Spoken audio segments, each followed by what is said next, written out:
نحمده ونصلي على رسوله الكريم أما بعد فأعوذ بالله من الشيطان الرجيم بسم الله الرحمن الرحيم ولا تهنوا ولا تحزنوا وأنتم الأعلون إن كنتم مؤمنين صدق الله العظيم وقال النبي صلى الله عليه وسلم إذا تركتم الجهاد فسلط الله عليكم الذلة أو كما قال عليه الصلاة والسلام۔ اللہ سے ڈرنے والوں کو طاقت سے ڈرانا مشکل ہے، جب خوف خدا ہو دل میں کیسر و کسرا کچھ بھی نہیں۔ یہ عظمت باطل دھوکہ ہے، یہ سطوت کافر کچھ بھی نہیں، مٹی کے کھلونے ہیں سارے کفر کے لشکر کچھ بھی نہیں۔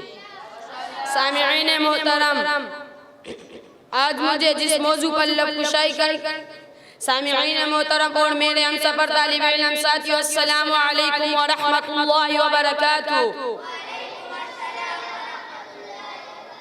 سامعین محترم، آج مجھے جس موضوع پر لب کشائی کرنے کا حکم دیا گیا ہے وہ مسلمان مغلوب کیوں ہیں؟ سامعین محترم، ارشاد خداوندی ہے وَلَا تَهِنُوا، اور تم ہمت مت ہارو، یعنی کفار کی تعداد سے، مشرکین کی الغار سے، منافقوں کی آزار سے۔ مسلمانوں، کیا تم قرآن نہیں پڑھتے؟ کم من فئۃ قلیلۃ غلبت فئۃ کثیرۃ بإذن اللہ۔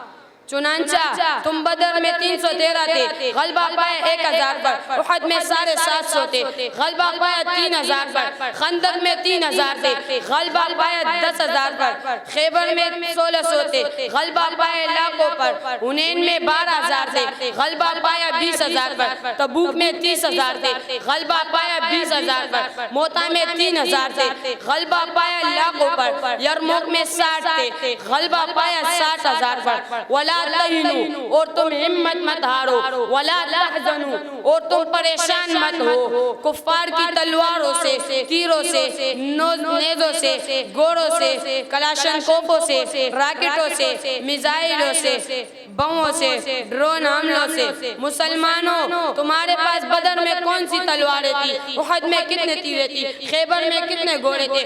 حنین میں کون سی کلاشنکوف تھی؟ تبوک میں کون سی میزائل تھی؟ جنگ موتا میں کون سی میزائل تھی؟ یرموک میں کون سی بم اور لڑاکا ہتھیاریں تھی؟ پھر بھی اے مسلمانوں، فتح و نصرت تمہیں ملتی رہی۔ آخر اس وقت مسلمان غالب کیوں نہ کر رہے تھے؟ تو قرآن کہتا ہے وَأَنْتُمُ الْأَعْلَوْنَ إِن كُنْتُم مُؤْمِنِينَ، ارے مسلمانوں، پوری کائنات میں تم ہی غالب رہو گے بشرطیکہ کہ تمہارے اندر ایمان ہو۔ چنانچہ اس وقت کے مسلمانوں کے دل نور ایمان سے منور تھا، ان کے ہاتھوں میں تو عید کی تلوار تھی، اخلاص کی تیر تھی، تنزین اطاعت نبی صلی اللہ علیہ وآلہ وسلم کی ایٹم بم تھی،